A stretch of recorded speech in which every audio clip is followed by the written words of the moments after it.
দর্শক ঝিনাইদহ রয়েছেন সহকর্মী শিপ্লু জামান, সরাসরি যোগ দিচ্ছেন তিনি। শিপ্লু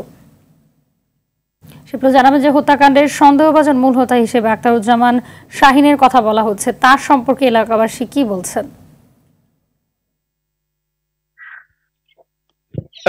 হাবিবা, আমি সকালে ঠিক গিয়েছিলাম ঝিনাইদহ সীমান্তবর্তী অঞ্চল কোটচাঁদপুরে।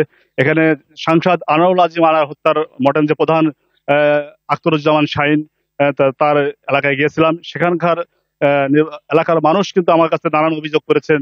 তারা বলেছেন যে তিনি স্বর্ণ চোরাচালান ব্যবসা, এমনকি মাদক ব্যবসা সহ অন্ধকার জগতে আন্ডার ওয়ার্ল্ড হিসেবে পরিচিত এই এই শাহীন।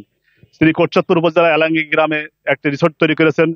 এই রিসোর্টে তিনি অসামাজিক কার্যকলাপ সহ নানান অপরাধমূলক অন্ধকার জগতের কাজকাম করে থাকে বলে এমনটি অভিযোগ করেছেন এলাকাবাসী।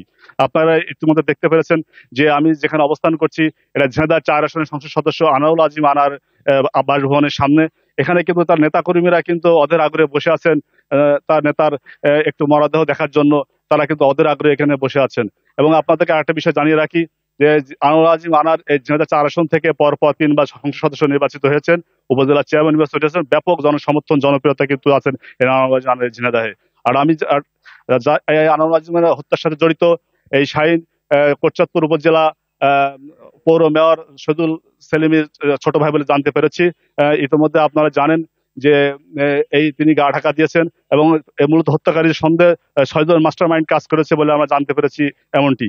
আর এই ছিল আমার কাছে ঝিনাইদহ ৪ আসনের সংসদ সদস্য আনোয়ারুল আজিম হত্যাকাণ্ডের তার বাসভবন থেকে সর্বশেষ সংবাদ। হাবিবা, ধন্যবাদ আপনাকে।